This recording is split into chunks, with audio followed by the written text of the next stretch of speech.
I want to welcome our teachers who signed in, and I want to welcome our guest speakers, Tom, and special guests Emily White and Jason Cameron, to our first webinar, The Grid of Things. We are really excited about this new series of monthly offerings that includes workshops and webinars, and we're excited about this first topic, especially the grid of things. With us today are Tom Martin. Tom is the manager of Grid of Things with pg&e. It's a pretty amazing effort that involves, and he'll tell you more about it, but there is so much going on with expanding renewable energy, electric vehicles, new appliances, smart homes, smart grids, smart meters, and there's a real need for the utility infrastructure to be able to respond to this and grow with the changing landscape out there. I'm Barry Scott. Many of the teachers calling in know me as the state director of the NEED project, or National Energy Education Development Project. With us are Emily White, pg&e Community Relations, and manager of many of the programs that fall under the STEM High Schools program, including Energy Academies, the Summer Energy Internship Program, Scholarship Program, Robotics, First Robotics Program, and the Solar Suitcase Program, all of which will be kind of mentioned in passing in today's presentation, but also throughout the year with our other call opportunities. And Jason Cameron's here with us, the program manager for the pg&e Power Pathway. I'm going to take a moment. We're going to go to a video that speaks to today's topic. You'll hear an acronym from time to time, DER. It means Distributed Energy Resources. And these are all the solar parking lots and solar on roofs that you see, and so many more types of new generation, quite different from the past. And this short video will kind of tell a story that I think is consistent with today's topic.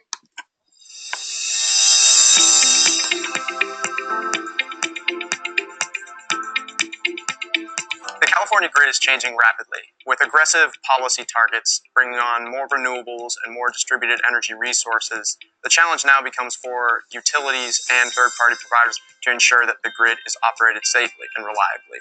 PG&E is partnering with General Electric, Tesla, and Green Charge on a pilot in San Jose to test new technology to incorporate solar and battery connected with smart inverters to the grid. And we're using an innovative software technology called a Distributed Energy Resource Management System provided by General Electric. One of the key goals of the project is how to integrate customer choices, how to help integrate customer-owned and operated assets into the grid operation. So when you look at all these elements, you need the proper brain to do that, and we are providing a software platform which is connecting the storage systems into the grid control room environment. In this project, we're partnering with Tesla to put solar and batteries in about 35 homes down in San Jose. Green Charge is installing several energy storage systems on site of commercial customers in the San Jose area. We'll be integrating our software platform with GE's Distributed Energy Resource Management System. We'll also be providing the PG&E operators with an interface with which they can view the available energy that our systems will have for them to test and demonstrate. So what we are trying to learn here is what it takes our innovation to get to the field, because PG&E is the best place that I can experiment what we have been innovating and learn from the real systems working. So with this pilot, we're looking to learn about the people, process, and technology required to run the grid of the future. That's a grid with high penetration of solar, lots of batteries, and new ways of interacting with our customers. The project teams from all companies involved really want this to be a blueprint for the industry. In the time that we've been working together, we've got a tremendous amount of inquiry from other utilities, distributed energy resource providers, and even customers, wondering what the outcome is going to be, what we're going to learn, so that they can take it and hopefully reproduce it in their own areas. The goal here is to integrate these resources to continue to provide the safe, reliable, affordable, and clean grid that our customers have come to expect over the last 100 years.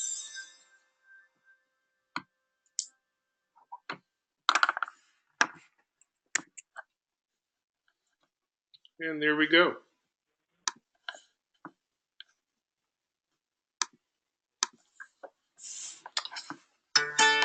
Oh, excuse me, you're going to have to... The Halberg Ranch is a historic ranch. There we go. These things automatically play. So today, we're going to have just a couple of slides to talk about the program and then pass it over to Tom Martin. Be sure to use the chat window if you have questions that come up during Tom's presentation, and we'll take questions and answers at the end of the presentation, or we might even take a break. And Tom, if you want to pause anywhere along your presentation and have a midway question and answer break, we can certainly invite teachers to ask a question. After that, we'll pass it to Jason, who's going to talk to us about a Center for Energy Workforce Development Careers in Energy Week is coming up, and there's a great poster and or a print ad. Well, it's a video or a poster competition, and he'll tell you more about that.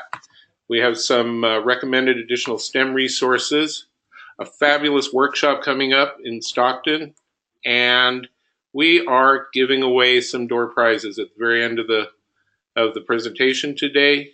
You'll be excited about that, and then we'll discuss. We'll talk about our next featured topic, the future of electric vehicles. You know, what we're doing really goes to the future and a need for that schools have for appropriate, cutting-edge, current content that is hard for traditional textbook companies to come up with as fast as things are changing. So when we can put industry together with educators, then we can get, you know, the best and the brightest material out so that we can help you prepare your students for the future. Expanding career awareness, again, this is something that's always been a challenge for the energy industry. And as new careers are being created almost on a daily basis, it's important that we stay in touch with our schools. Developing relationships with our local offices and our local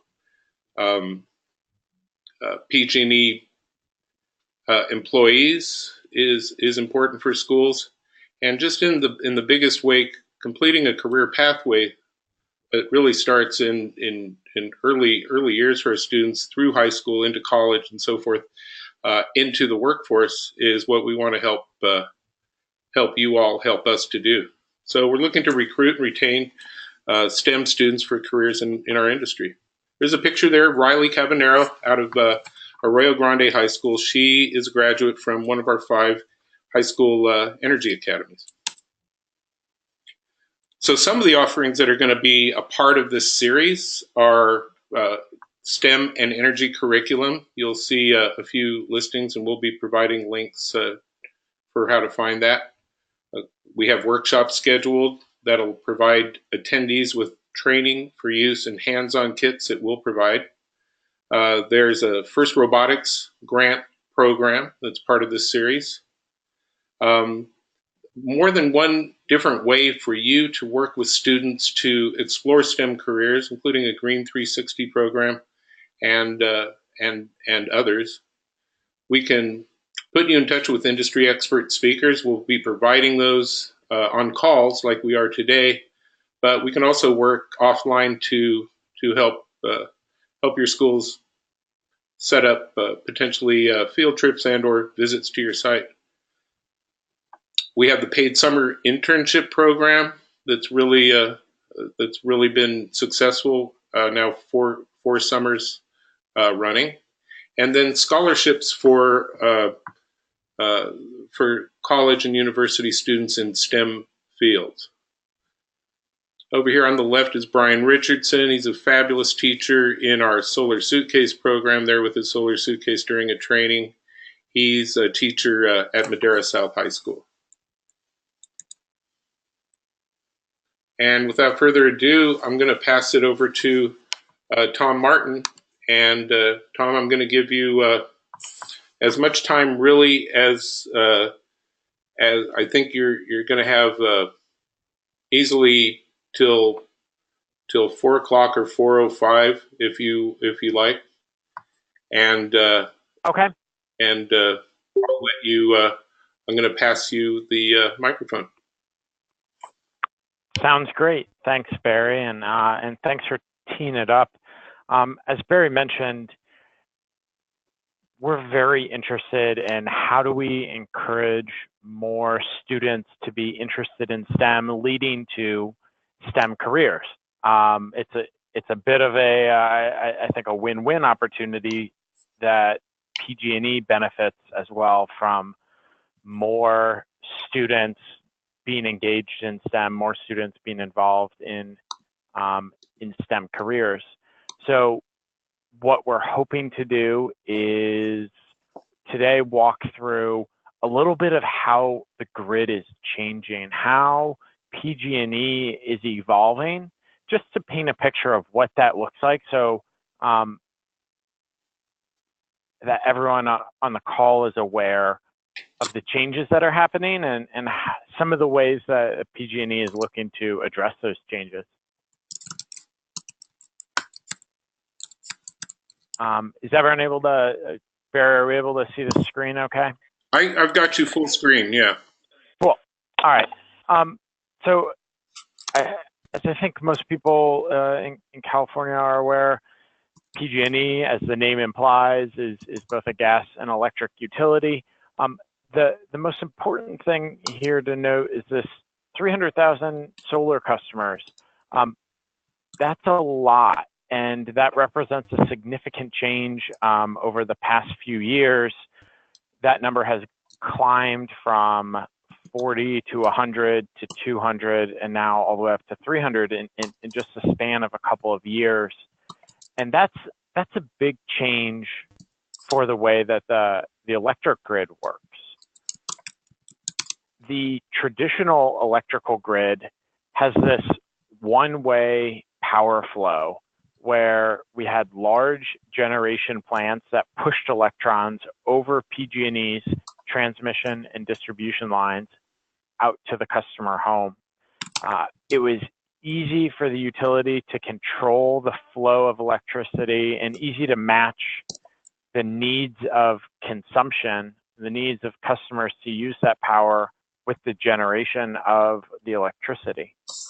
But now that's changing with this high penetration of distributed energy resources. And as Barry mentioned at the beginning, distributed energy resources, or DERs, are everything from rooftop solar to electric vehicles, customers who are starting to put battery storage inside their house. You may have seen the Tesla Powerwall. All of these things, one, are changing the way that electrons flow around the grid. Two, they're also intermittent resources.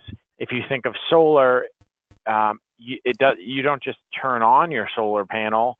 It turns on whenever the sun happens to shine on it.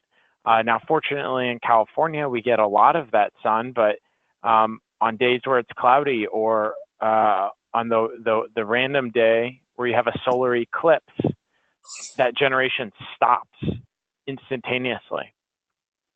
And so it creates a challenge for how we balance the grid. Some of you may have heard of the California duck curve. And this is then that change, that solar-driven change, but on the macro level. So what you're seeing here is the top couple of lines are the forecast of the total load for 2012, 2013, 2014. And then you'll start noticing this, this quote, belly of the duck that's growing and growing. And what is happening here is that more and more solar is being added to the system. And so as solar is added to the system, the hours between 9 and 5 or 6 is when the solar starts coming online, and is reducing the need of the system to produce other forms of electricity.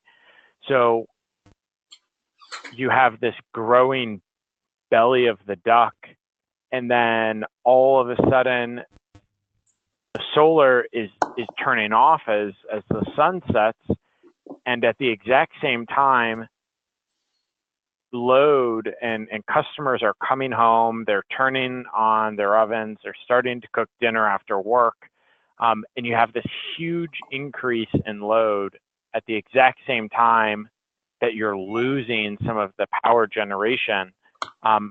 So you need to quickly ramp up and have some extreme flexibility to meet those needs. This creates challenges because traditional energy sources have not been designed for this sort of ramp. They're much more of they'd much rather be in this kind of smooth, they can go up and down a little bit, but don't ask them to change their pattern too much. That's when large traditional power generation is at its best. And these changes are only going to continue growing.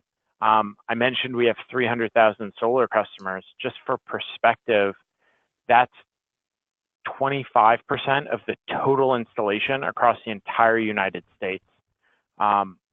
We have 125,000 customers with electric vehicles. That's another 20% of the entire population of the United States. And then on top of that, there's this growing energy efficiency. So pg&e has over 800 gigawatt hours of energy efficiency. So what that means is, as you're having all of these new things changing, solar and electric vehicles and wind and batteries, at the exact same time that you're having the more stable, more easily to identify and to manage loads such as lighting and heating and cooling, these are shrinking relative to all of the other things as we focus on energy efficiency. California is targeting even higher goals, as you can see on the right half of this screen, 50% renewables, 1.5 million electric vehicles, and doubling the energy efficiency. All of this is to say that the changes that we're seeing on the grid are happening even faster and are continuing to accelerate in California. So the change that this brings to the grid is kind of one of perspective and focus. 10 years ago, 20 years ago, it was pretty easy to understand the needs of all of the customers of the grid. Everyone wanted pretty much the same thing. They wanted to come home and hit the light switch and have the lights turn on every time at an affordable price. They wanted safe, reliable, and affordable power. That's changing though, as the needs of the customers change. They still want that safe, reliable, and affordable power, but they also want distributed generation, solar, and they want electric vehicles and cybersecurity and battery storage, and they want the ability to choose how they interact with the grid. And the challenge is, if we want all of these things and all of these things are important, where do we put our focus? Where do we put our effort? How do we take this very distributed focus and realign it so that we can move forward in one direction? And the direction that pg&e has identified is what we're calling the grid of things. in the same way that the Internet of Things brings all of these connected devices together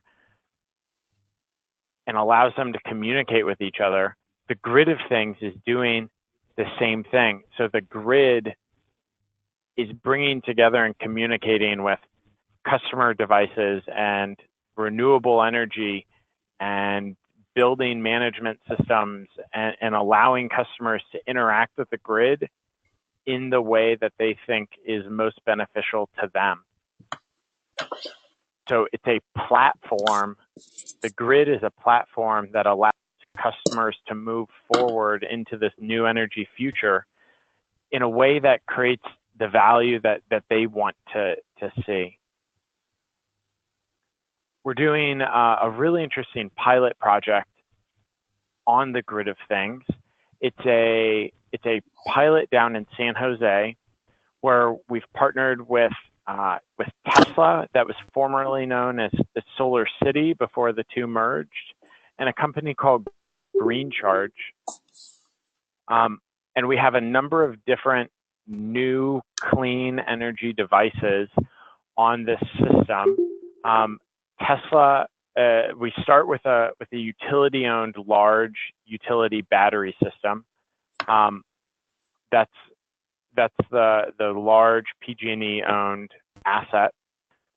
Then we also have a combination of 35 residential customers who have both solar and batteries at their house that they're, for this pilot, are going to allow pg&e to control.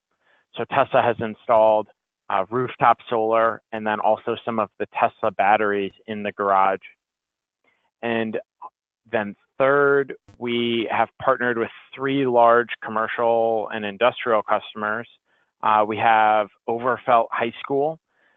We also have a Safeway and a Chuck E. Cheese, all of which installed these large commercial scale battery systems that they are also allowing pg&e to control for this pilot.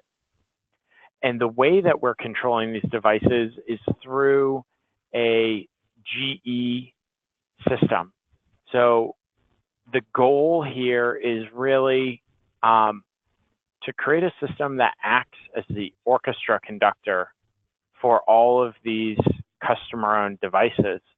On that first slide that I introed, customer devices were sending and buying power kind of haphazardly whenever they wanted, without consideration for the needs of all the customers on the grid. This GE system acts as that harmonizer that says it would be really great if batteries could charge during this part of the day, and if solar could change its output during this part of the day, so that we can deal with that duck curve in a way that supports all of these changes with solar and batteries and electric vehicles. And the reason we're doing this is so that we can capture as much value for our customers from these devices. If you have a Tesla battery installed in your home, it's really only providing you this energy benefit. That battery is being used for one purpose. It's to provide backup energy for your home.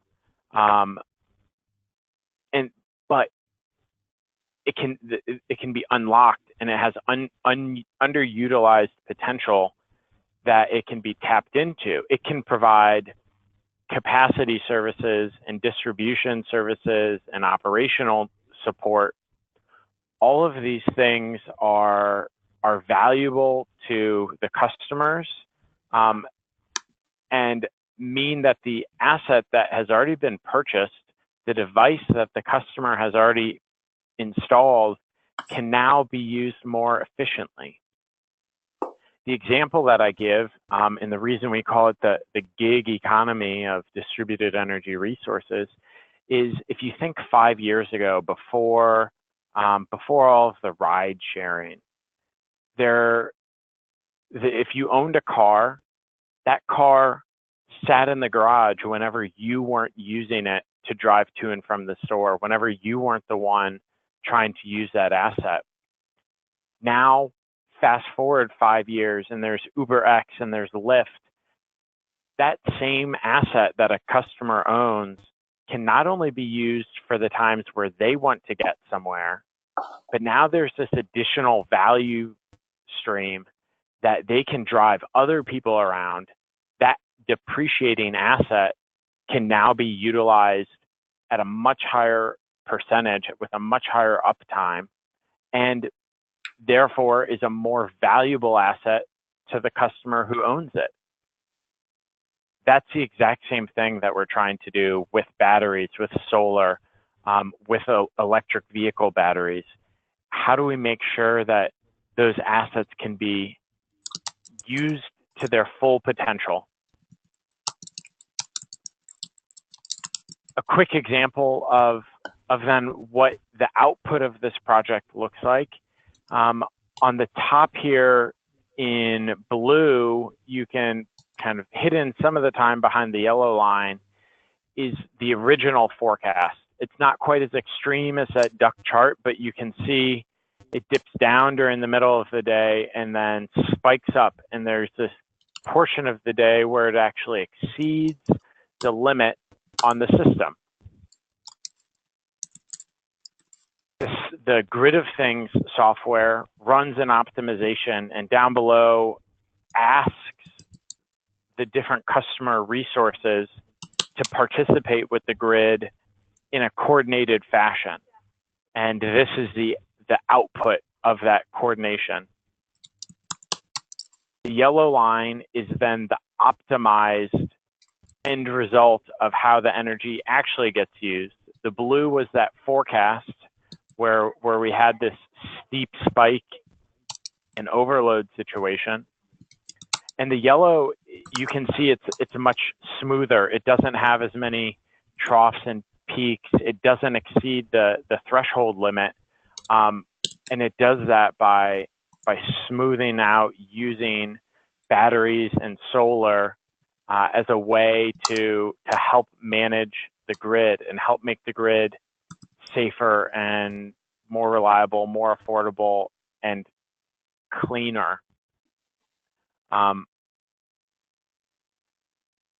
That's a lot of information, and so I'll kind of pause there for any questions that anyone has. Either feel free to just ask out loud or send a chat message. Either way works. Yeah, you're all free to unmute. You should be able to unmute your microphone and ask a question audibly. And if that doesn't work, just type in a question. Tom, this is Emily. I'm just wondering if you were to start over from scratch, if there hadn't been an existing grid, with all of the technology that we have now, how would you build it? Yeah, great question. It would definitely look a lot different. There's this huge economy of scale that's always existed on let's generate power in the most centralized, largest power plant we can, and then we'll send that we'll send that downstream. I think if it was to be rebuilt totally from scratch, what you would see is more kind of clusters, neighborhoods, maybe even whole cities where there's a mix of batteries and solar and electric vehicles that can balance the needs of the grid, that can keep the grid operating efficiently, but that doesn't have to have this huge statewide and interstate-wide transmission connection. That would be my hypothesis on how it would get rebuilt today. Interesting. Thank you. Sure. Tom, I've got a question too, which is where do you see, and I think the quick answer might be everywhere, but where do you see jobs opening up, and where do you see the greatest opportunity and need for as it relates to students who are, sophomores, juniors, seniors now? What is it that they're? Yeah. Great question. I think the easy out answer is specifically within STEM there is a huge need. To be a little more specific, engineers who can help the current managers of the grid is a little more like an air traffic controller. You don't necessarily have to understand everything about how to build a plane in order to be an air traffic controller. A lot of times it's a high school graduate who learns through an apprenticeship. That job is actually going away some and is being replaced by people who better understand the core of this technology, is better understanding the renewables, the solar, the electric vehicles, and how to flex these so that they can then be a much more informed air traffic controller or grid controller. So I think more into engineering, and the more engineers we can get, the better. And we'd love to see that. Great.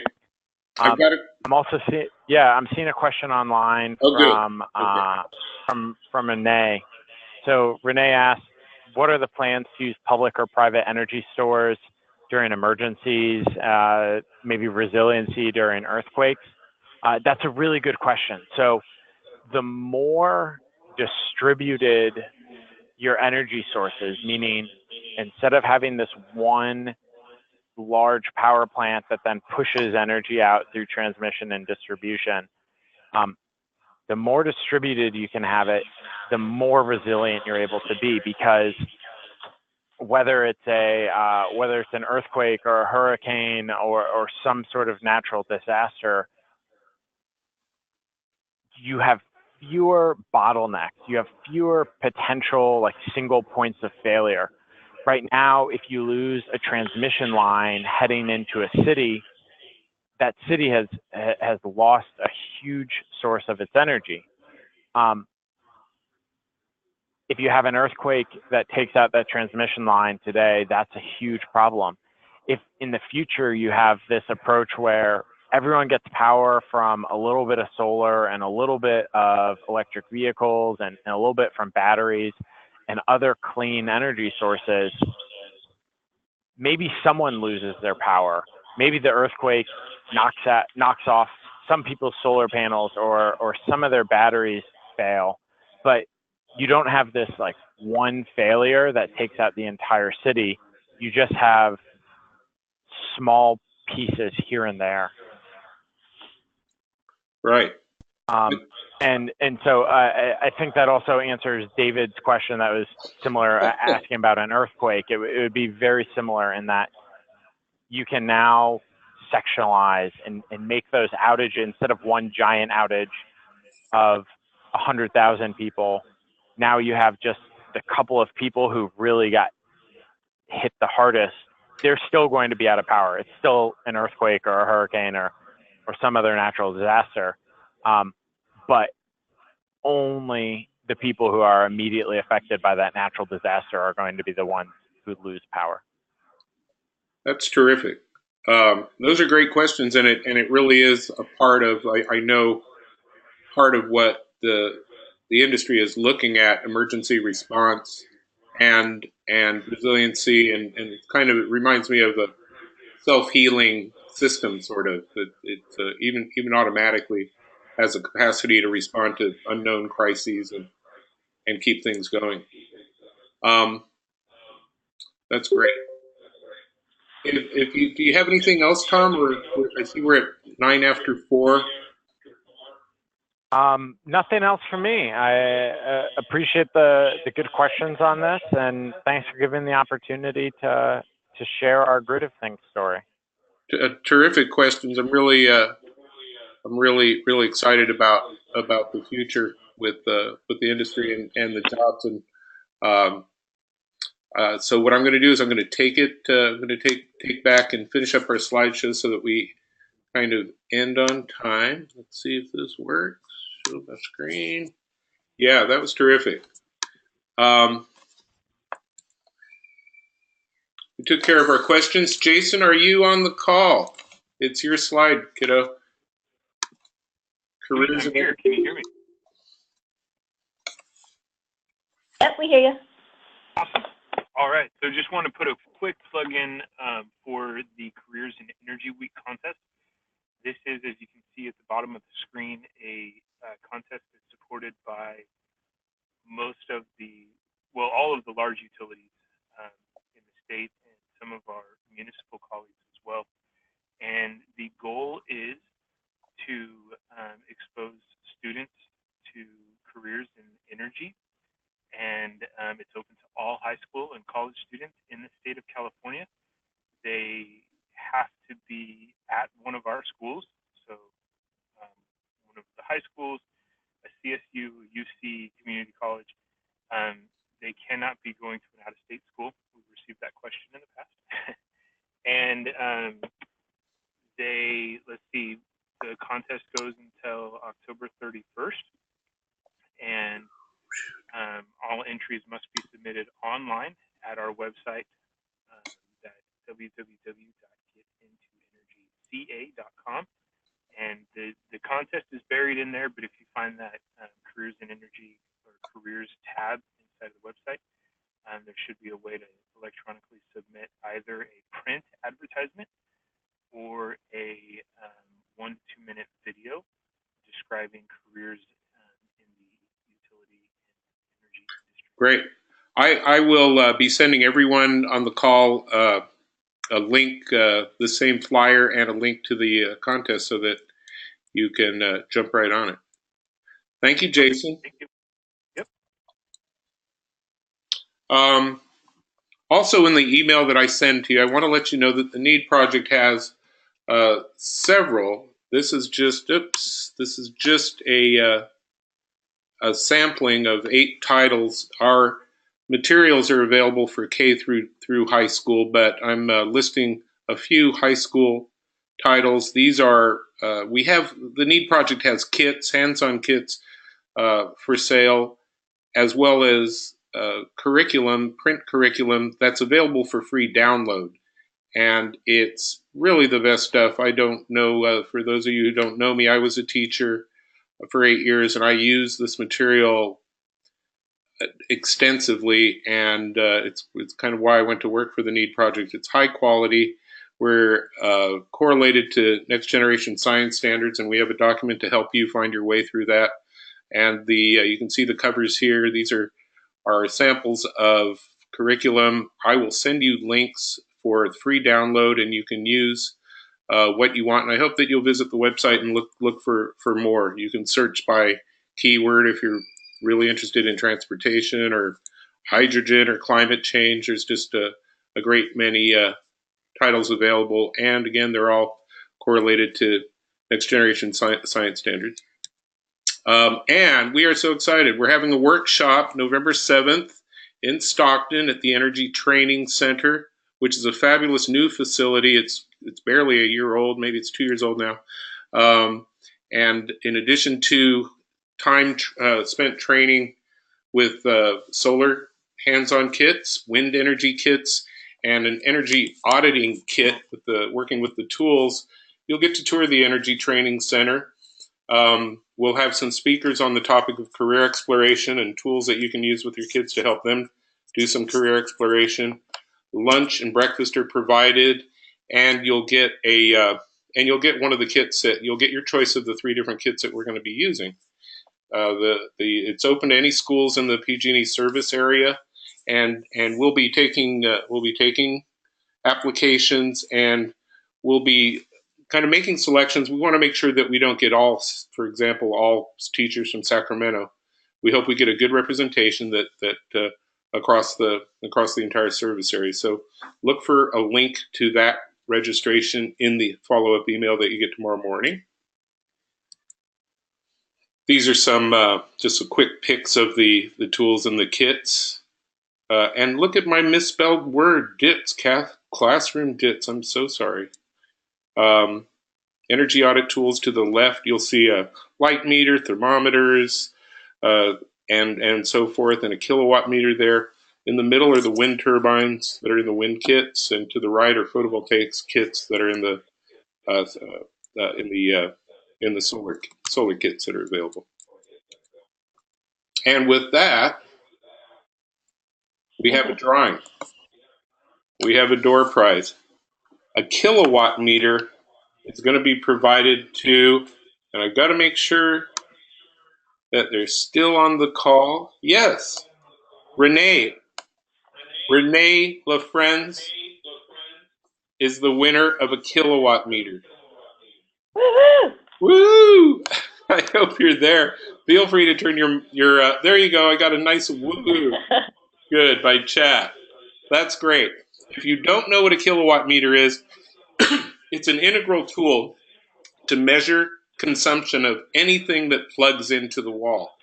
It will measure the usage in kilowatt hours over up to 999 hours, and you can check one machine after another. And with your students and the curriculum that comes with it that we provide, you will really get a good head start on learning how to do energy audits. And you can send your students home with a kilowatt meter to do a home energy audit. You can do a classroom energy audit, and much, much more. Very excited. Okay, so to wrap up, we're going to be sending you a follow-up email with a link to the recording of today's presentation, invitation to the Stockton workshop, links to the Careers in Energy competition. I'll send you links to download that curriculum that I mentioned, and we're creating a feedback survey. We want to know how to make things better for the next calls, and look forward to having you join us on the November 1st webinar, which is going to speak to the future of electric vehicles, not just electric cars, but electric transit and the vehicle to grid possibilities and all kinds of good stuff. So with that, does anyone have any questions or comments? I want to thank Tom and Jason and Emily for making this possible. And we hope to see you on the next call. Thank you. Funds available for the Stockton training, Renee asks. You are the Stockton workshop is free to attend, and you'll get breakfast and lunch, and the kit will be provided. A classroom kit will be provided. We don't have a budget to assist in travel.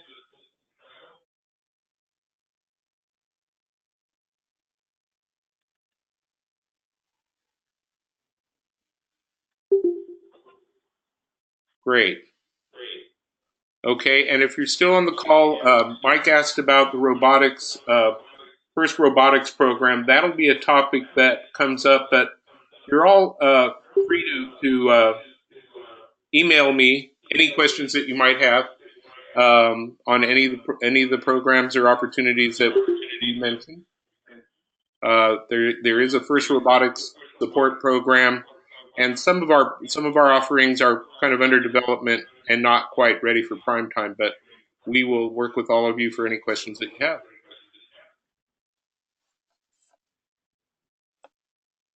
Okay. Well, I think we're done, and I look forward to seeing you guys on the next call, November 1st. Thank you. Thanks, Mary. Bye, Emily. Bye.